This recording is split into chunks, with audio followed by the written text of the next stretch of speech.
ചവറ തെക്കുംഭാഗം സ്വദേശി അതുല്യയുടെ മരണം മാനസികമായും ശാരീരികമായും ഭർത്താവ് സതീഷ് മകളെ പീഡിപ്പിച്ചിട്ടുണ്ടെന്നും മകളെ കൊലപ്പെടുത്തിയത് തന്നെയാണെന്നും അതുല്യയുടെ അച്ഛൻ എസ് രാജശേഖരൻ പിള്ള മാധ്യമങ്ങളോടായിരുന്നു അദ്ദേഹത്തിന്റെ പ്രതികരണം. പറയാനുള്ളതെന്ന് പറഞ്ഞാൽ എനിക്ക് ഇക്കാര്യത്തിൽ എൻ്റെ മകളെ അവന് കൊലപ്പെടുത്തി എന്നാണ് എൻ്റെ വിശ്വാസം. ഒരു പക്ഷേങ്കിൽ ഇത് ഹാങ് ആണെങ്കിലും അവളെ കൊണ്ട് അങ്ങനെ ചെയ്യിപ്പിച്ചതായിരിക്കും. അത്ര ക്രൂരമായിട്ട് അവളെ മാനസികമായും ശാരീരികമായും പീഡിപ്പിച്ചിട്ടുണ്ട്. അപ്പോൾ അതിന് വേണ്ടുന്ന പോലീസ് അവനെ കസ്റ്റഡിയിലെടുത്ത് അത് ചോദ്യം ചെയ്ത് അതിന്റെ സത്യാവസ്ഥ തെളിയിച്ചെടുക്കണം. മനസ്സിലായോ? അതാണ് എനിക്ക് ഇക്കാര്യത്തിൽ പറയാനുള്ളത്. ഇതിപ്പം പോലീസിന്റെ അന്വേഷണം തൃപ്തികരമായിട്ട് പോകുന്നുണ്ട് ഇപ്പോൾ അല്ലേ?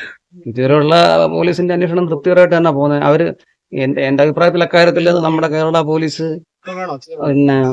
അത് കൃത്യം അവർ കണ്ടുപിടിക്കും എന്നുള്ളതാണ്. എന്താണെന്നുള്ളത് അതെനിക്ക് ഉറപ്പാണ്. ഇപ്പം ഇയാൾക്ക് ജാമ്യം കിട്ടിയിട്ടുണ്ട്. ഈ ജാമ്യം റദ്ദാക്കുന്നതിന് വേണ്ടിയുള്ള നിയമ നടപടിയിലേക്ക് പോകുന്നുണ്ടോ? അതിനെപ്പറ്റി അതിനെ ബന്ധപ്പെട്ടുകൊണ്ട് ആലോചിച്ച് അതിനുശേഷം ചെയ്യേണ്ട കാര്യങ്ങളാണ്. ഇപ്പം